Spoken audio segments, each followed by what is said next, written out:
If you could get into a top 20 university and you have to go into a ton of debt, it is 100% worth it. And that, if that's the case, it ain't broken. I think it's doing great.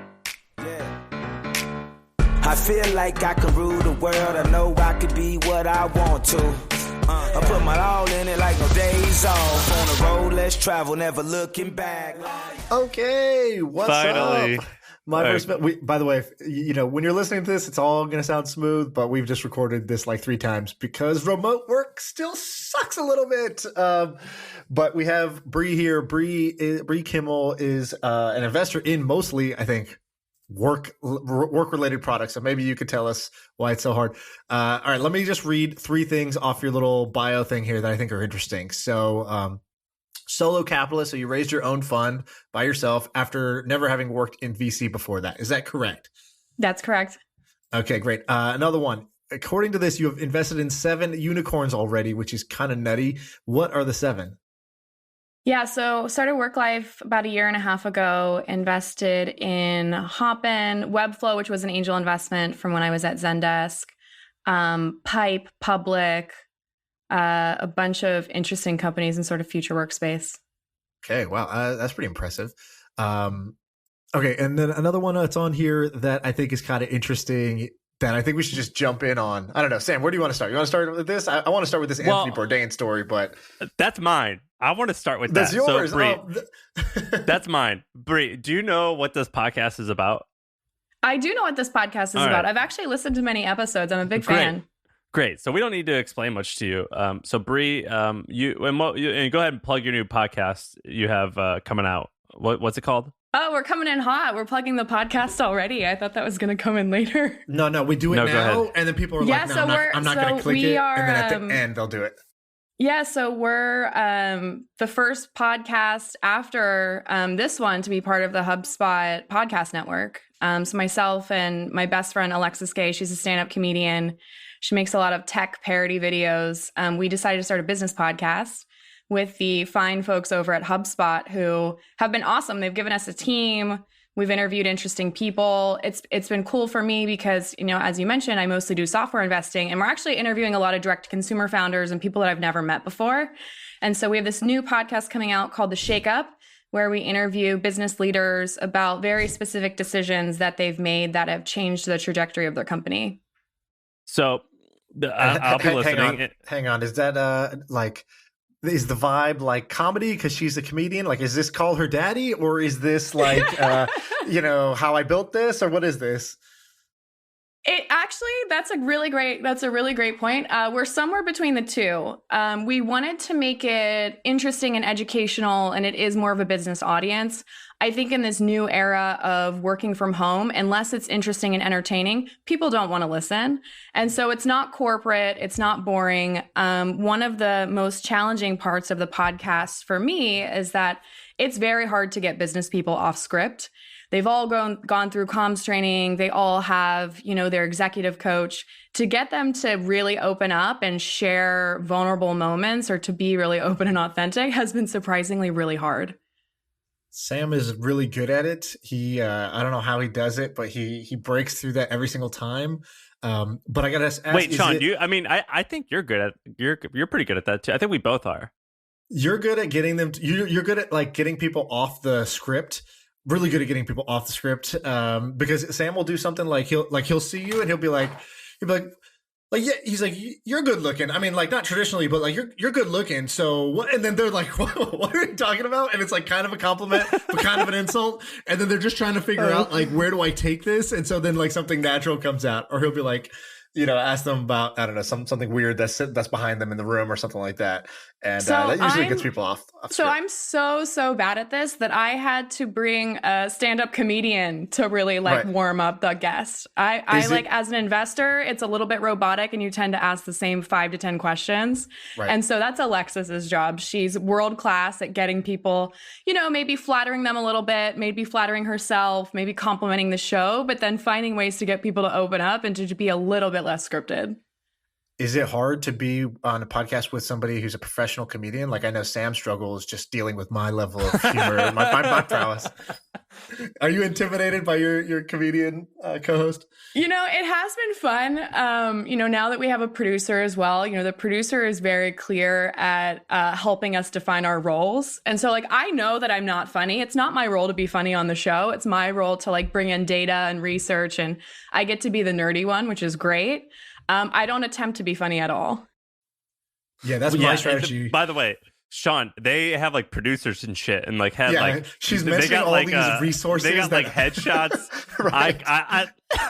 I call the Alarna, the lady who runs the podcast network at HubSpot. I'm like, wait, Bree and these folks are getting like producers and headshots. Like I've been using like Eric on Fiverr, like to like rig this stuff together. Honestly, I don't even show up to the meeting, so they're probably like, yeah, of course you don't get anything. You don't show up to the fucking meeting. Why would we give you any resources? So. Bree, you've listened to a couple podcasts. I want to so what we're going to do is we're going to brainstorm a little bit. I know that you've got a couple ideas here that I definitely want to talk about. I want to talk about your calendar because like when I see that, I just want to kill myself. I can't believe that that's your calendar. I'm embarrassed that you saw it, actually. I'm a little bit embarrassed. Oh my God. So I want to talk about a bunch of stuff, but before we get into that, can I tell you guys something that I've been obsessed with over the past week? So there's this new Anthony Bourdain documentary. I actually don't remember what it's called. Do you guys know what I'm talking about? A Roadrunner. It's called Roadrunner. Okay, so it came out last week, and it's basically about his last maybe 3 or 4 weeks of life or something like that, and it talks about like details his last 4 weeks of life and talks about his whole journey and whatever. That's not the point. The point is at the end, they have this amazing soundbite. So basically right before he died, he wrote an email to someone and it wasn't like a suicide note, but it was like I'm sad type of thing. And you hear him read that email. Well, it's not actually him. It's AI. He never actually said that. He died, he wrote the email and then he died. And this company used this technology to read out the email. And it sounds just like him. If I wasn't like a nerd and researched it, I would have thought that it was him. And I started thinking about this. I started thinking about a few things. And the reason I kind of am putting all this together is I read the story about this guy last week named Josh, and basically what happened was his girlfriend died, and he used GPT-3 and he loaded up a ton of social media messages, like Facebook messages and tweets and Twitter stuff, or and text stuff that she had said, and he put it to GPT-3, and he made a girlfriend who knew she died, and he could talk to her and like feel like he's still connected. A, do you think this is wrong and creepy? B, that Anthony Bourdain thing, that's going to happen. That's going to happen in the future, how movies are going to come about. But 3, when are we going to start talking to our dead moms? Came in hot at the end there. Is this crazy? Like the fact that Anthony Bourdain did this, isn't it wild that we're going to be having these conversations? I don't hang around with the smart enough people to be who build this stuff. But did you ever see that episode of Black Mirror where they did this basically? So no. Do you watch any Black Mirror, Sam? No. It's all right. It's a little bit depressing, but it's like too accurate also at the same time. So in Black Mirror, they take this to the extreme, and basically this girl's living with her boyfriend, and then by the middle or end of the episode, you realize that this boyfriend is not like real. He's basically like an AI robot that is just like kind of like, he's not perfect, like, so it gives her companionship because like it's like he's still here, he's doing all the things, it sounds like him and it looks like him, but he's not actually human. So it's kind of like the uncanny valley. It's not actually the real thing, and so it's kind of depressing for her to be with this kind of like shadow of her boyfriend or whatever. And so there's been a bunch of people trying to do this with GPT-3, and somebody did it with our podcast. I don't know if you saw that. Somebody uploaded a bunch of stories I told or something like that. He put it in. I saw that. Yeah. And then he's like, look, you can ask Shaan a question, and then like it gives a pretty real, like, it's like me when I just bullshit some answer. It's like it bullshits it just as good as I can. I'm like, wow, this is kind of amazing. So I think we're getting closer to where that's like it's like the Anthony Bourdain thing, where of course it's not going to be fully accurate, but damn, it's like, it feels like magic. This wasn't really a thing 5-10 years ago. Bree, what have you seen in that space? Yeah, I mean, one point on that with the Bourdain piece, I mean, what's interesting there is, the question is, are you building a legacy and are you carrying someone's story forward? I think that's really cool. I think if there are sound bites or old songs, or if you can take a book that was written a decade ago and then put it in the voice of someone who's already passed away, that can be really cool. I mean, that's really like a strong storytelling angle and a way to really continue their legacy. The kind of the gray area for me is, for the guy that's created a fake girlfriend that's using previous text conversations, like I'm a little bit concerned for him in the long term. I think he's maybe staying in the past as opposed to like, going through therapy or, spending time with family and friends and then like getting back out there again. And so it probably depends on the use case and some of the scenarios for these technologies. But I agree. I love Black Mirror. I've watched them all, binge watched them all. And it's really creepy to see that a lot of these things are actually proving to be true. So then I was looking around at what other stuff is like this. There's this one called AIwriter.app. And what you can do is you can look at the variety of different dead authors and dead famous people that they have, and they've uploaded all their personalities, and you could ask Ben Franklin a question. It's pretty amazing. Anyway, I just wanted to tell you all about that. I've been obsessing about this. So there's one that I'm going to tell you guys about, but I almost don't want to tell you until I lock in my full investment. But I want to invest in this company. I saw it. I haven't even had a chance to talk to them yet. But what they're doing is they basically made a version of deepfake that you can do for yourself. So you can thank customers personally for a purchase or for anything that they did. So basically you record yourself once sitting in a room, like I'm here, right? And I say, oh, thanks for leaving that review on iTunes for the podcast. Or thanks for tweeting out the podcast. And then what it does is it basically takes me in that scenario and it starts it off with, hey, Sam, saw your review, just want to say blah, blah, blah. But I don't have to record the hey, Sam part. The hey, Sam part, the personal touch gets basically deep faked in the video. And then it can insert any of the variables. So like, let's say it's e-commerce. I could say, hey, blank name, right? So it'll be like, hey, Sam, thanks for shopping with us. I hope you love the Casper mattress that you just bought, right? And it'll make the whole thing sound pretty seamless and just input variables from a database essentially and just turn it into your voice. So I think that's kind of amazing to add a quote unquote personal touch that's going to be, automated. It scales something that was previously unscalable. My scout Zach found it and he sent it to me. I'm really excited for that use case. I'm also really excited to see some of the bloopers. Like, I can't wait to see a person's face say, hey, first name, last name. Right. Yeah, like in how's emails. Your day going? Thanks for being a customer. Right. Hey, asshole. Thanks for... I find sometimes the automated stuff, I've tried some of these automated gifting services before, and if the database isn't in a perfect form and first name, last name isn't spelled right, you end up looking like an asshole, but it can be pretty funny. So, Brie, I have to ask you a question. This is going to sound like an insult, which we just told you I'm apparently He's doing known the thing. for. He's about to do the thing. This is not an insult. This is not an insult. All right. So I'm looking at Work Life Ventures. So this is this firm you started in 2019. Before that, you worked at, I was looking at your LinkedIn. What was it? It starts with a Z, the big software. Zendesk. You had a good job there. So like you are a relatively normal person, but you are investing in like the most baller companies at the earliest times. How the left-handed compliment is like, you're not really like a somebody, and yet somehow you already are a somebody. How on earth did you pull this off? Well, how'd you go from nobody to somebody? I think we can go even before Zendesk. Before Zendesk, I'd worked at a big tech company. I was at Expedia, went to a state school, grew up in Ohio. I mean, we can cut the data anyway. I'm a very normal person. I live a very normal life. Like, I'm not your like venture capitalist that's flying in private jets and doing all these crazy things. You might be now. Yeah, you might be now. I mean, I might be now. You said it sounds like you're about to make a killing.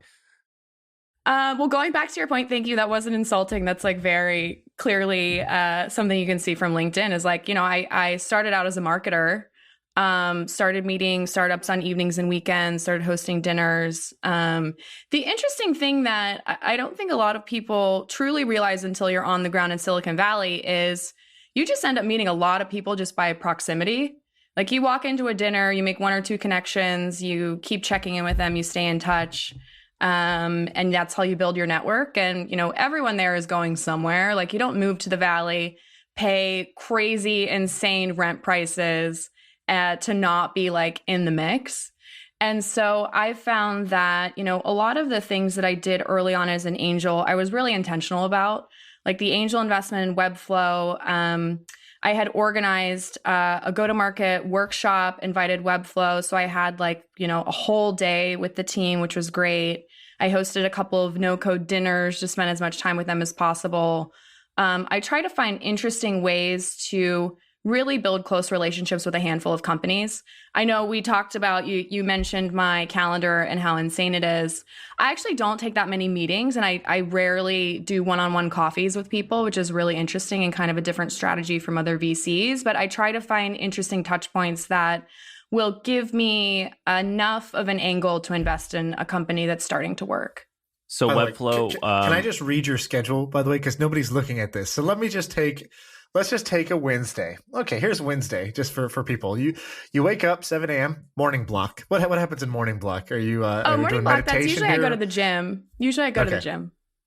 All right, During COVID, I rode my Peloton, but I'm now back to going to the gym. Right. Okay. Exactly. So we're going up until about 8:30. So from 7 to 8:30, that's like get ready to go to the gym. Go to the gym. It says Peloton 45. All right. Great. Now we have morning block 2. What's happening in morning block 2? Morning block 2, I send emails to portfolio companies and ask them for ways to help, or sometimes there's specific tangible projects I have to work on for a specific company. Cool. So 30 minutes there. Then, okay, where are we at? So team check-ins. We have a one-on-one with Neil. Great. Email processing. I love that. You're like an actual machine. I'm a little bit embarrassed right now. This is like you're reading my diary. It's like... Dog, you put it on the internet. It's not like I know. I didn't just like screenshot your... Hearing it out loud makes me sound insane, so thank you. Okay, prep. Pitch number 1, that's 12:15 to 1. Then we have pitch number 1. So you do the research before the pitch, then you take the pitch. Oh, that's interesting. Usually I start the call and then they see my eyes frantically going around the screen while I'm looking for oh shit, who is this? What is the deck? What is the name of this company? And I'll just be like, let's just, before we talk about your company, just tell me about yourself while I go look up what company you are. All right. So you're doing your research, you do your pitch, next step. So you do immediate follow-ups, you do your second pitch prep, second pitch follow-up, text triage. What's that? Like your text messages? Yeah. I am horrible at responding to text messages. I will read them. I will think that I responded, and then I'll reply 4 days later. And so I actually block time in my calendar to go through all of the texts that I'm getting throughout the day. Do you actually follow this? I do. And I will say for people that aren't in venture or aren't doing early stage startups, a lot of thing is done over text and over phone calls. It's a highly inefficient process. It's not like corporate where everyone's on email and everyone's on Slack. It's mostly through one-on-one text. So, all right, we'll just round it off. So we're going email processing part 2, then ad hoc strategy. What does that mean? Ad hoc strategy is so part of the goal of Work Life is we help a lot on go-to-market. And so typically we're working through various different go-to-market strategies for certain companies. Gotcha. Then you do a virtual dinner. Amazing. Life admin. So that's what? Laundry? What is that code for laundry? When I published this, it was around the time I had a crazy backlog of just random things. I woke up one morning and was like, my driver's license is expired. My passport is expired. I haven't left my house in a year. I need to get my life in order. And so that was the week that this was screenshotted and published. There you go. All right. Evening block from 8 p.m. to 11 p.m. And then what? At bedtime, 11 p.m.? Yeah, usually. Okay. Do you think that's a day actually, if we want to get weird, I have an 8 sleep as well, and so I could probably throw in my sleep data if we want to get really weird. do you? So I try I say no to everything. I think Shaan, you might be the same way, but I try to have nothing on my calendar. I don't want to talk to anyone ever. And a meeting to me is a really big deal. I just don't want to do it. At Twitch, they gave me an EA, and I was like, "Oh, so great! First time having an EA. What do you do?" And they were like, "Oh, calendaring. I manage your calendar. If you want to book meetings, I'll book them for you. If people want to book you, I'll do it." And I was like, "Oh, okay, all right. Look, you're gonna love me. This is the easiest task ever. Somebody asks for a meeting, just say, hey, he asked if you can Slack him instead. And then if I ask you for a meeting, just say, are you sure? And just delete all the meetings in the next 3 weeks. Just delete them, and I'll add them back in if they were important. And so basically her job was just to make sure nothing gets on the calendar rather than taking things off, or rather than putting things on. Do you think that this calendar has, being this disciplined, do you think it's helped you? Because I mean, I'm looking at like, I'm trying to find all the unfair advantages to how you kind of came up so She's fast. probably not going to say it sucks. I can tell you pros and cons. Pros to the insane calendar is it did provide a lot of structure. I felt that working from home, I am not the best at working from home, I will say that. And so the structure has been really helpful. It's been great. The reason for a lot of the new routines is because I do have a team now. So I have a team of 5 people behind the scenes. And so I need to make sure that the firm is running accordingly. And so I think having that structure is really helpful. I also find it does help me say no and to have specific moments throughout the day where I text founders or jump on a call, just because I had talked to a lot of traditional venture capitalists. And if you ask them how they spend their week, or if you ask like, you know, what did you, on Friday afternoon, like what did you do this week? It would all be a blur because there's so much activity and so many things that are happening. And so I found that quantifying it a little bit was a nice way for me to at least establish some of these routines. Like, will I continue doing this forever? Probably not, but it's at least something that was helpful when getting the firm off the ground. And Sam, we were looking at that spreadsheet of what do VCs make? I think we should talk about that. So this is what VCs do. What does a solo capitalist do? Yeah. So the reason why, go ahead, you find it, Shaan, and then I'll talk. So Bree, one of the reasons why I'm prodding you so much is this whole VC world. It kind of I just like I can't tell if I'm just low IQ. It's really hard for me to understand like how the money actually gets into Bree's pocket. You know, like how I understand you invest it. I understand you invest in startups and you wait 10 years to sell. But like sometimes I'm curious, like, okay, but how much money can you actually make? And so we recently found, I have no idea how our friend found it, a spreadsheet that I think it's all user submitted salaries and carry numbers of maybe like 1,000 different VCs. Do you want to read that off, Shaan? I'm trying to find it. It's a little bit hard to find here while we're live. But basically, I don't know if you could do it, Sam, if you could find it. But basically, it broke it down by fund size. So it's like, all right, if people were volunteering their information. Here's what I make as my base compensation. Here's what I make as a bonus, and here's what my carry is. And it was like, you know, my fund is 0 to 50 million, 50 million to 100 million, 100 to 250 million, and then like all the way up to a 2 billion plus fund.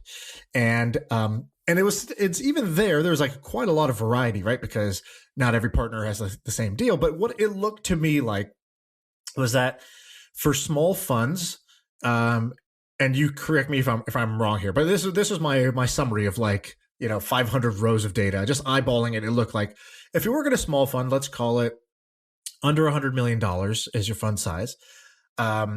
The good news is, you know, you're taking 2% of, let's call it 100 million. That's $2 million. And usually it's just 1 or 2 partners, maybe, you know, some admin people kind of behind the scenes. But you can basically take a large salary, and you have a large percentage of the carry, but then on the other, so the small funds seem to do pretty well. And then the really large funds that were like a $2 billion fund, their fees itself is insane, right? 2% of 2 billion every year that you're taking is a large number. And then their carry, they're the multiple they're expecting to do on a $2 billion fund. They may not 5x that fund. They may just 2x that fund or 3x that fund. And so their carry expectations are different. It looked to me like this. Venture capitalists kind of have like a high paying job, maybe $400,000 or $500,000 a year. And then if they hit winners, like you seem to have hit some winners, or you have some winners in your portfolio. Seems like you've hit a lot of winners. If those pan out, if Hopin truly does end up as a $5 to $10 billion company, then you're gonna have a big windfall, which might look more like $20 to $50 million can come your way if these winners pan out and go public and whatnot. So tell me how accurate that is, or like put differently, what are your expectations on like how much you can make doing this thing you're doing now? Yeah, great question. I wanted to touch on something that Sam said as well. What's interesting when you look at venture capital today is when I was initially starting the firm, I went into this with a belief that venture or traditional venture is on the decline. I saw angel investors that were getting into really great rounds. I saw solo capitalists or super angels. Like I know Scott Belsky has been on the show. Elad Gil is a close friend and someone that's deploying a lot of capital. I mean, a capital that looks like almost a large top tier firm. And so I saw that individuals were doing the work that, a 20 to 30 person venture firm were doing. And so I think it's interesting to see, like, I'm a great case in point where I was in marketing. I went to a state school. I grew up in Ohio. Like, I'm by no means a pedigreed person, but I have been able to build a track record and I have been able to raise outside money. And I think this is just like the very, very early days for what's about to happen, where there will be a lot more people that look like me and there will be a lot more people that start their own firms, because I think it's one of these things where like the nature of venture is changing, and my investors like smaller funds because you have one of those higher return profiles as opposed to some of the larger institutions that their multiples coming down over time. And many of those LPs are having a hard time getting access to those funds at all. So a guy like, what was the guy's name? Elad Gil? Is that how you say his name? I've read a great book by him. I forget. Operator's Manual, I think it was called. No, High Growth Startups or something like that. High Growth Handbook. Handbook. Yeah, it was good. That was a great book. I hadn't heard of this guy, but like I see him everywhere. And so is this just basically an incredibly high net worth liquid person who just writes massive checks to hundreds of startups a year? Is that just what, I mean, is it as simple as that? In Elad's case, it's a combination of personal capital plus outside money as well. I will say that a lot of the solo capitalists, I mean, even the, my fund size is primarily my first check-in. I do a lot of SPVs and I do a lot of follow-on investing, and that's with a handful of LPs. And so many of us, we kind of publish, here's our core strategy. And then behind the scenes, many of us have other playbooks that we're running as well. And have you had any returns so far since you've started? I have. Those have mostly been on the SPV front. I'm setting up special purpose vehicles where I have one or two LPs where they're it's primarily their capital. I might write a small personal check or something small out of the fund alongside that, but I'm starting to see some returns in companies. However, I will say I'm holding on all of those positions. What do you think is because this is what the thing me and Sam talk about, which is like, with investing, you have illiquidity for a long period of time right now, typically, right? You invest in a startup, it might take 7-10 years for it to exit. And along the way, you're getting these paper markups. And so I guess like, give us a sense of if you do go the solo capitalist route, and I would say you're like the success case of going the solo capitalist route. There's a lot of people who could try it and may not have the same results as you, but let's say things work out. How do you think about, because I think a lot of people are trying to decide, do I do this? Do I start a business? Do I take a job somewhere? Or do I work at a FANG company? What do I do? And so what do you think's realistic expectations for, if it works, this is what it looks like over like a 7-year period, right? The first 5 years, you're just taking kind of your salary, which might be $250,000, might be a little more, a little less. And then but you're hoping by year 7 or 10, you're able to get this type of a personal win out of it, which makes your average over the 10 years look really good. I guess, can you walk us through the numbers? Because I think for most people, this is just a black box. They don't really understand how what the money could look like in this, if things work out. Yeah. I'm hearing all sorts of variations to this model. I mean, I have friends who are running early stage startups and they've raised, $5 to $20 million and they're deploying capital while they're operating. I think that's the best case scenario. I mean, if you're ready to start a startup and you have CEO potential and you know exactly what you want to build, that is going to have a much higher, you're building a legacy there. You have the ability to hire people. Like those people will even start startups. Like I just think there's so many great things when CEOs are active angel investors. That's why I chose to raise from a lot of founders and not traditional LPs or, traditional financial institutions. I think they have a lot more access and they have the ability to invest in startups opportunistically, not as their full-time thing, and while they still have really great access and mind share in the ecosystem. For individuals like myself, I had 10-ish years of tech company experience. I don't even want to say startup experience because I was at a big company and then I was at a second, more medium-sized tech company. In those scenarios, your investors are looking for your ability, have you already built a track record? Do you have an ability to invest in really great companies? And so that's one thing to consider. I actually spent about 2 solid years of blogging, tweeting, really investing in building my personal brand so I could gear up to go and raise outside money. So I think you have to build a really strong case if you want to raise from outside investors.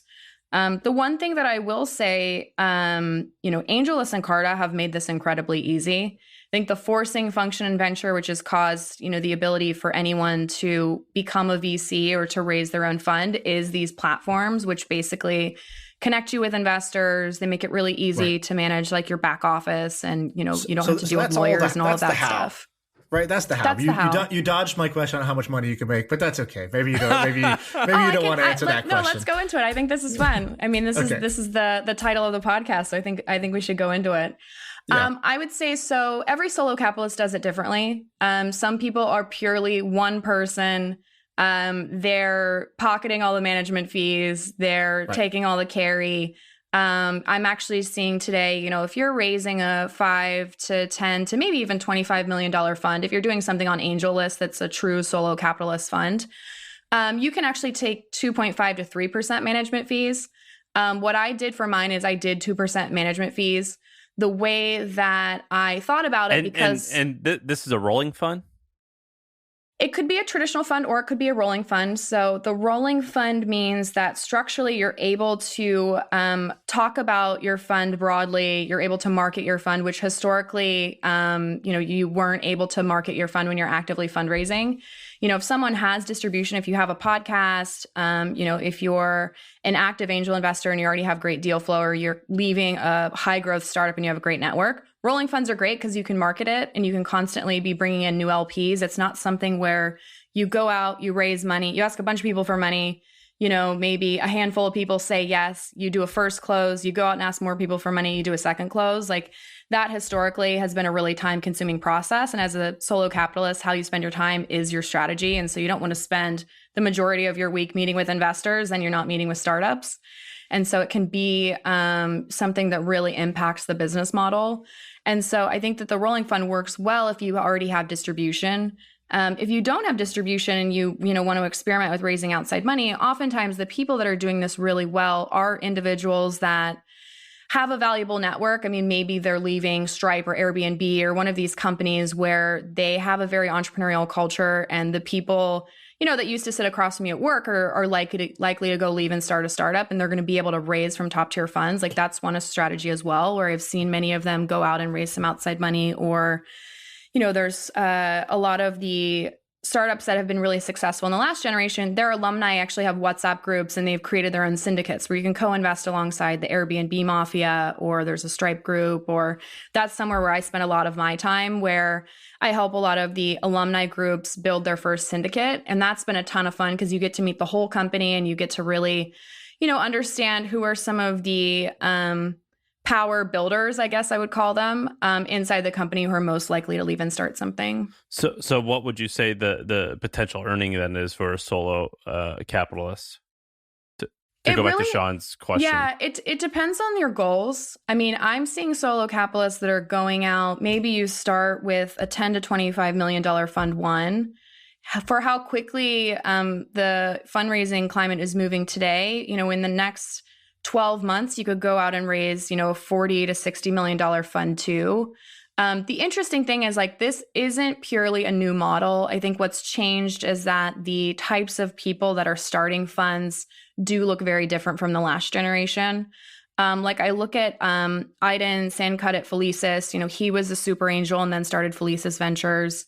Mike Maples, who's been on the show, Mike was a super angel and then he started Floodgate. I think what's different today is how fast you can make money because there are SPVs and ways for individuals to invest in later stage companies. Early stage is one thing, but I think later stage is where a lot of people are finding great returns in a short amount of time. So you have your $25 million fund. As the operator, what do you expect your pay to be? It's a good question. I mean, as you said earlier, a lot of people are holding for the long term. And so I wouldn't bank on carry, in the first, 7 to 10 years. But you do get a reasonable salary because many solo capitalists are taking 2.5 to 3% management fees. So 2.5 2.5% of 25 is what? I don't even know. I can't do math in my head. Dude, So I heard that's this great line Go ahead. on Pomp's podcast. He goes, somebody asked him this question. They're like, "Wait, if somebody has 100,000 Bitcoin and Bitcoin goes to 750,000, how much is that worth?" And he just goes, "I don't do public math." They go, "What?"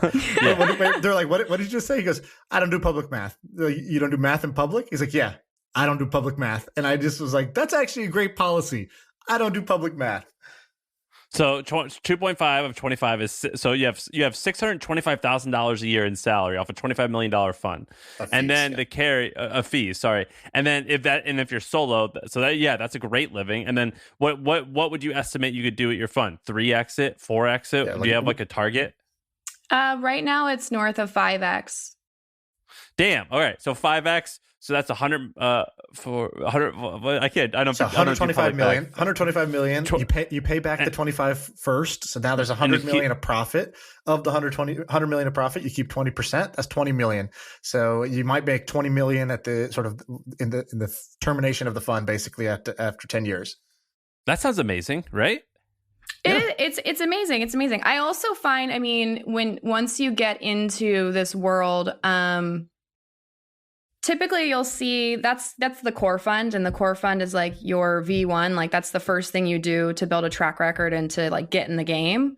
Where people start to make a lot of money and make a lot of money in the short term is what I mentioned, doing SPVs or even buying secondary. One of the things that I've been doing a lot over the last year and a half is one of the things that holds people back from starting a startup is the fact that they're illiquid and sitting on a lot of equity at their last startup. And so there are a lot of VCs that are exploring like, what would it mean to buy shares from, employees to then put them in business. And so that's another way to think about it as well. I think there's different playbooks that you can layer on top of each other. Once the fund is in a good place, then you can get more creative with SPVs, or you can get more creative with even buying employee shares in companies that still have a lot of upside. Right. And so I think that becomes pretty creative as well. Let's switch gears to ideas. So what spaces, what ideas do you have that you think people should be building in, or you see interesting stuff? So give me a sense of like, it can either be a specific idea or it could be kind of like a trend you're noticing. What do you got? Yeah, it's interesting. I tend to look at what are the smartest people that I know thinking about or working on. I consistently see a lot of people are moving into crypto and into climate change. I think these are two areas that you can't really ignore.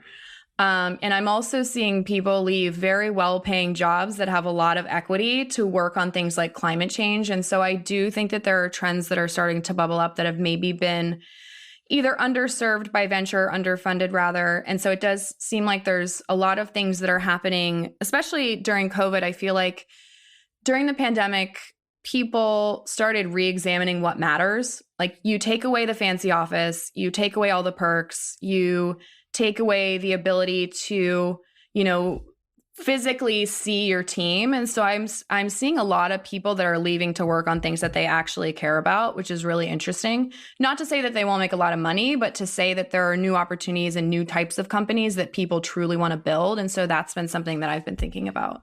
So what's an example tech? of some? I was going to ask about climate change and climate tech. That's interesting. Give us a cool idea in climate change that you've seen or you have. Yeah, I mean, to date, it feels like it's very early days. I'm seeing a lot of companies that are thinking about carbon offset, or they're coming up with ways for corporations to think in more sustainable ways. I will say, I mean, a lot of the stuff that's directly related to climate change, I probably don't see because I do a lot of workplace and future of work stuff. I think we're going to see more specialized firms that are focused on climate change or that are focused on frontier tech. The cool thing about being a solo capitalist and having more of a perspective on like, this is my area of expertise and this is where I can add value means that when I get together for dinners with other new solo capitalists or new funds, they're specialized in their own way. And so I do like spending time with experts on climate change and frontier tech. Like there's so much happening in space right now. Do I have the experience or the network to really dig in? Not at this time, but I love hanging out with people that are working on space tech. And what in the work life portfolio, so future of work, what's what's an idea that or a company that you're excited about that's not already like well known? It hasn't had that breakout moment where it raises a huge round so people in tech find out, or everybody's already using it like Slack or something like that. So what's an example of a company that you think is super cool? Give us one from your portfolio. Yeah, absolutely. One thing that's not obvious about the work-life portfolio is I do spend a lot of time in education and reskilling. I think this is a really important thing where even from your earliest days, like kids are brought up being asked by their parents, like, what do you want to be when you grow up? And I think this is sort of a question that historically, kids have been taught to do very normal jobs. They're like, well, you should be a teacher, you should be a doctor, you should do like these very traditional things. There was an interesting study that I read when I was just thinking about work life, building out the first version of the pitch deck, where kids today, kids would rather be YouTubers than they would be astronauts. Like maybe that changes today because we're now going to space, and so space is very cool again. But what's interesting there isn't really education that aligns to that. I think the textbook education is you memorize something, you take the test, and you forget about it. Like my recall from elementary school, middle school, high school is 0. Like I studied for a test. As soon as the test was done, I didn't think about that topic again. But I am seeing new platforms and new styles of learning that kids are being taught based on the things they're interested in. I invested in a company called Primer, which is essentially online education. I think we're thinking about, like, do we call it homeschooling? I think homeschooling tends to have a fairly negative or, neutral connotation depending on who you are. But the concept is, can, 8 to 10 kids get together and can they learn video game design? Can they learn about, certain types of writing? Can they build their own websites? Like, what are these tangible skills that are aligned to the hobbies and interests of kids that they develop at a very young age? And can they build their own network or community of other like-minded kids so they actually care about school? So I've been thinking about this whole school thing.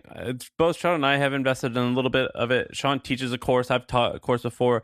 I've been thinking about school for a little while, and I've actually completely changed my opinion. It was one thing. Now it's the total opposite. The whole, I think that the everyone talks about education's broken, it's broken, this and that. I think only part of it is. For the top 30 universities, I think are doing just wonderful stuff. And here's why. Shaan, you're different. I didn't go to a fancy school. Bree, if you had to graduate with $250,000 in debt, but you could have gone to Harvard, would you? I actually think I would, to be honest. It's totally worth it. I completely agree. It's 100% worth it. It's 100% worth it. If you could get into a top 20 university and you have to go into a ton of debt, it is 100% worth it. If that's the case, it ain't broken. I think it's doing great. If someone's willing to go into a crippling amount of debt, and go ahead, Shaan. Why? Okay, great. Why do you think it's worth it? Because you learned so much from those great Harvard classes? No, right? That's not the reason why. You don't learn. The school's not about learning. Cool. So you get the stamp that says I went to Harvard. Boom. Yes. So now every time a guy like Sam or me looks at you, we say, oh, Harvard. Okay, yeah, you perk up a little bit. And then the second thing is you get the network, right? So you're going to bump into, the next Winklevoss and Zuckerberg and whoever else that's on your campus at that moment, right? Those are the two reasons, the stamp and the network. Yes. The problem is that there's schools like Belmont University, where I went, that cost $50,000 a year. And then they're like, no, fuck Belmont. I mean, no one knows what Belmont is. It provides zero value. There's no point. If you go to Belmont, you should quit right now. Yeah. And basically, the only way that we should solve education, I think, is by letting those businesses just go out of business and die, and then keeping the top 20s, the top 20-ish. I agree with that. I mean, the liberal arts schools are hurting a lot. I think the $40,000, $50,000, $60,000 a year school. I mean, I grew up in Ohio, and there's no shortage of liberal arts colleges that have a beautiful campus. But, is it the type of school that someone's going to pull your resume and put it at the top of the pile? Or in the era of today, we have AI that's scanning resumes, and they're scanning specifically for Harvard, Stanford, MIT. Those are the people that have the one up. And so I do agree with that. Oh, yeah, that's nice. Well, I think, but you're saying, you changed your opinion. Did you think that before that Harvard was a waste of money? Did you really think that? Yeah, I was like Good Will Hunting, Yeah, you can just The go, janitor. for like $8 of late fees, yada yada yada. Yeah, I mean, you want that romantic crap to be true, but it's not. My wife went to an Ivy League school. I was such a redneck when she said she went to Penn. I was like, oh, is that where that football rapist coach went? That sucks. And then she was like, no, it's part of the Ivy League. I'm like, I really don't know what that means. I think I've heard about that in like a Harry Potter book, but and like then I met her friends, and I was like, well, this is totally worth it, 100% worth it. When I agree with that. I have a bit of FOMO. I very rarely have FOMO, but going back to my crazy psychotic calendar, the virtual dinner on Wednesdays is with friends that are VCs that all went to Stanford GSB together. And so I'm the only non-GSBer on this virtual dinner. We used to meet and have dinner in person. We weren't always internet friends. But what's interesting there is once you start having dinner and getting to know them, you're like, shit, I could have been like hanging out with you for 2 years all the time, like grabbing lunch, hanging out, whiteboarding, coming up with startup ideas. Like the whole concept to me makes a ton of sense because once you start spending time with friends that do have an Ivy League education, you just feel a little bit jealous because they got to hang out a lot more. When I was at college, so I went to Duke, which is kind of like more like what you're talking about, Sam. And I remember after halfway through my freshman year or something, I called my dad and I was like, hey, before I came here, we had been thinking like, should I go to a state school? Like I could go to University of Texas, or should I go to Duke? And like, I'm not doing so great here. Like I kind of like, I'm like a B- student type of thing. And I was like, I'm at first I wasn't trying. Now I'm trying, but I'm still a B- student even after trying. Cause like the kids here are just like, everyone here is like the smartest kid from their high school. So like they're all smarter than me. And then they all already work harder than me. I'm just like learning to work hard. And so I told him, I was like, I feel like if I stay here, I'm just going to kind of be like in the middle of the pack. And I started telling him, I was like, he's like, well, why do you, I think you're being hard on yourself. And I was like, no. Like my friend Tofik is like super genius. And like during the summers, I go home and play NBA 2K and he goes and drives like an ambulance on the war front in Palestine and like helps people. And like my other friend over here, he's doing this other thing. And so I was trying to say that as like, I'm not really one of them. I think you're wasting a lot of money sending me here. Like this, I'm not going to be a winner here. I'm going to be like average or below average as far as the rest of the kids here. And he goes, you're not there for grades. You're there because Tofik is your friend next to you. And that guy's your friend next to you. And that guy's your friend over there. You being friends with these people, you're not even going to realize it. But what you think is normal is actually going to be excellent. It's just going to seem totally excellent will seem average to you just by spending 4 years with these people. So don't stress yourself out about the grades. Don't worry about all that. You're doing the right thing just by being like 5 feet away from all these other people.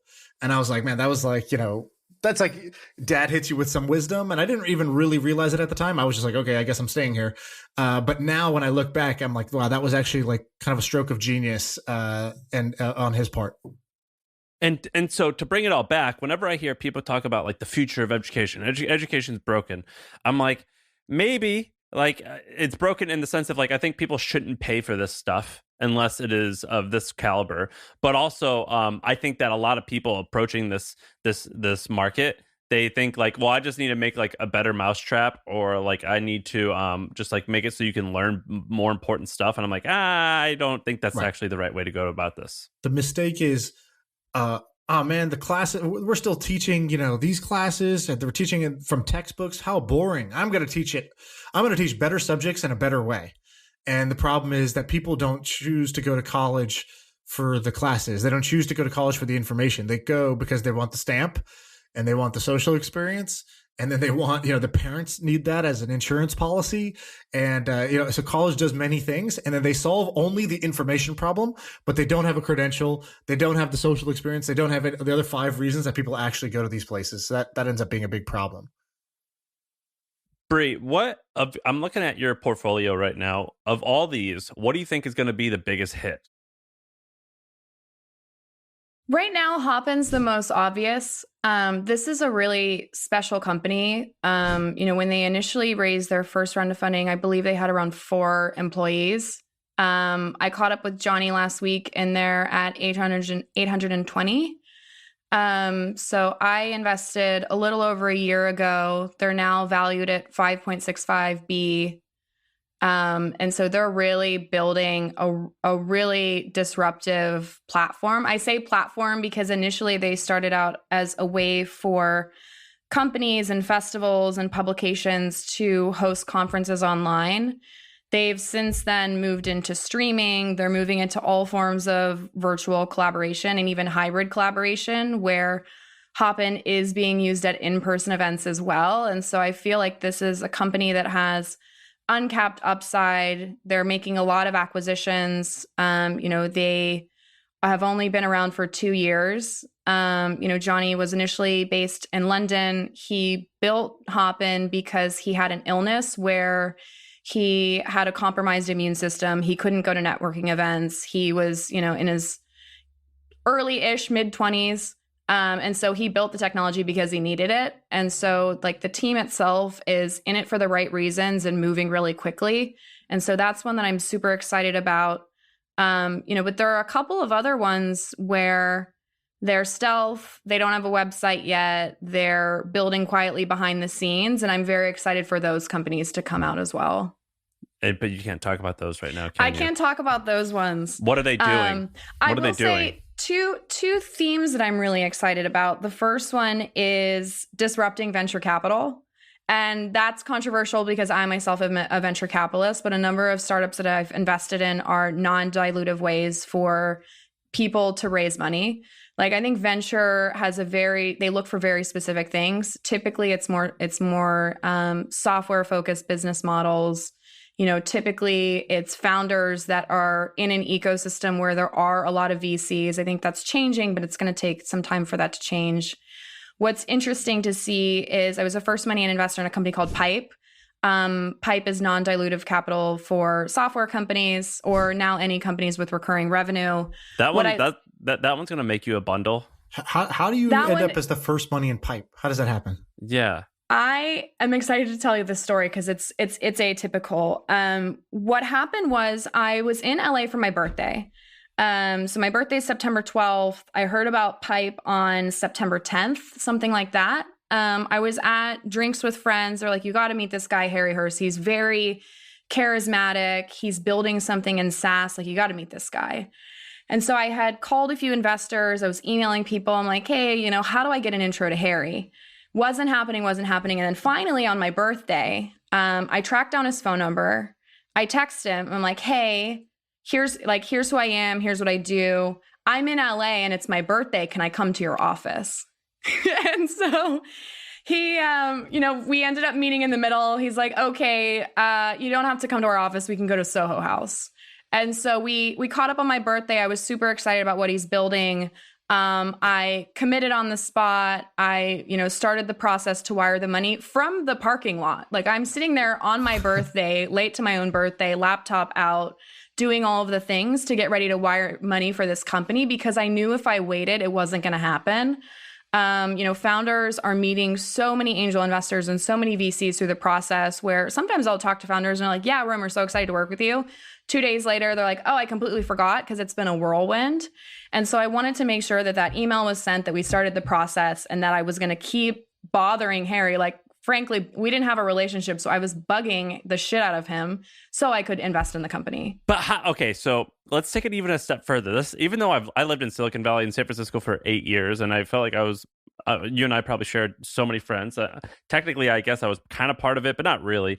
But this guy Harry, how did he even create this much hype for you to chase him down like that?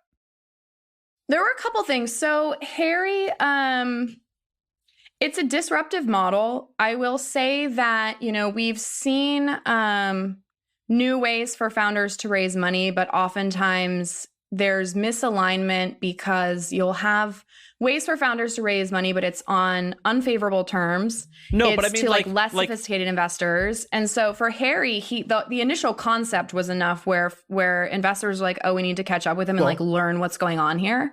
It sounds like you were the first money in, but people were telling you got to meet with this guy. Who are those people? Why were they even saying that if they weren't already investors in the company? What was he, who are these people that were giving you this great tip that you were like, oh, okay, I gotta meet this guy. And if they hadn't already invested. Because that makes sense when somebody's invested. They say, hey, I just invested in this thing. It's great, but you should check it out. But that wasn't the case here. That wasn't the case. There were a lot of people that were trying to meet Pipe. I think a lot of ways when you're fundraising for a company, I always encourage founders, like many of them get discouraged in the beginning. They're like, no one cares. Like no one cares until everyone cares. And that's how it always works. Like the last 12 hours of fundraising is always a mess because once someone hears that someone else is investing or someone else is interested, it just all snowballs into like a huge amount of texts and phone calls and emails. And so in Harry's case, he's a brilliant fundraiser. I mean, if you look at the cap table, he's raised from the CEO or, one of the co-founders of every major SaaS company. And so I give him a lot of credit for that. From the earliest days, he had a conversation with David Sachs. So, David had started Yammer and David was very interested in it for the same reason that I was interested. For me, as a first money and investor, Pipe is a great resource where when a company hits a certain inflection point and they're thinking about raising more money, it's great for me. It's great for the founders. It's great for anyone that's been involved from the very beginning to introduce options of non-dilutive financing. It's more upside for us. It's better for employees, like all the way around. I'm like, I want to spend time with this company and ultimately get work-life companies to use it when it makes sense. And so that was part of it as well. So then it was basically, so did he know David? I believe Harry met someone on David's team that's LA based. Just like a cold email or something? Something like that. So that's kind of interesting. So like, it's just like, it's a huge game of telephone and it's fascinating. This is just a fascinating thing. What is Pipe valued at? $2 or $3 billion? North of 2 now, yeah. Okay, so they don't have that much revenue. Like everyone, it's just crazy that you could say that they're probably going to grow into that and become way bigger, but they created all this off of like a really good story and very strategically getting in the right ears, and I think that's incredibly fascinating and really, really cool. It also just speaks to the amount of capital that's available in the ecosystem right now. I think oftentimes these valuations are getting out of hand because there's so much demand from the last round, or there is so much money where investors would rather pay a premium to have exposure to the company and to share in some of that upside than waiting until, a traditional milestone or metric or moment in time where historically they would have fundraised. Like, to give you context, and I don't say this as someone who wants to brag by any means, but when I invested in Pipe, it was at like a 9 post, and now they're worth north of 2 billion. And so that's not saying like, wow, you're a world-class investor, like you've changed this company.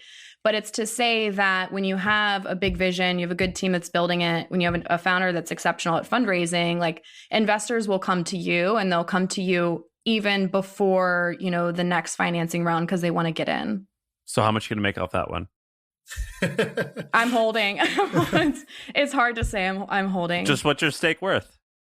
I don't know if I'm allowed to say that. Am I allowed? I'm not sure what the rules are. I don't know if I'm allowed to say that. What size checks I invested, what size? I believe I invested $150K, and then I'm continuing to follow on. Well, so like there's a lot of math here that involves dilution, but you just told us the variables that we could do the math. But we don't do public math, if you recall. So we don't do public math. If we did, we could tell you the number, but we don't do public math. We should wrap it.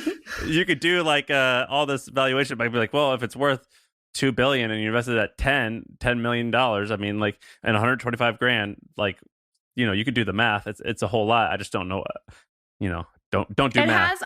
On paper, it has returned the fund, and so I have returned the fund in the first year and a half, which is an interesting point. I think a lot of investors are very quick to scale the fund size, like they want to go out and raise $100 million fund. For Fund 1 to raise a little bit north of 10 million and to return it in the first year and a half, like that's a pretty safe bet. And one where I didn't overextend myself in a way where it could impact my reputation. That's something that I do encourage people. I'm like, start with where you are today, and find ways to keep building concentration over time. Do SPVs, buy secondarily, do whatever it takes to like hit that annual number that you need to make to be happy.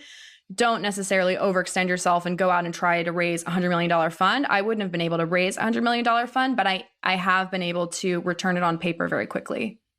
Right. Well, congratulations. And so we should wrap it up. We're a little bit over time, and we saw her calendar, so we know we're eating into like a Peloton class or like a pitch meeting or email processing. Maybe we don't know exactly which one, but texting triage. No texting. Triage. Yeah, I'm behind on my texts. All right, so we won't keep you any longer. All right, so Brianne Kimmel, where should people find you? And they should go. Is the podcast live yet? Can they go subscribe on the feed? Yeah, subscribe to the